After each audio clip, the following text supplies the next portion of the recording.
pa na sobrang matakaw at saka sobrang mayabang.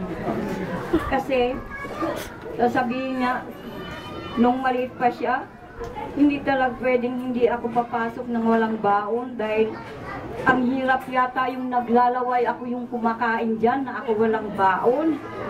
Tapos minsan, pagkasasahod yan, Nay, kain tayo sa labas. Sige, kakain tayo. Pagkatapos, order yan, maraming pagkain.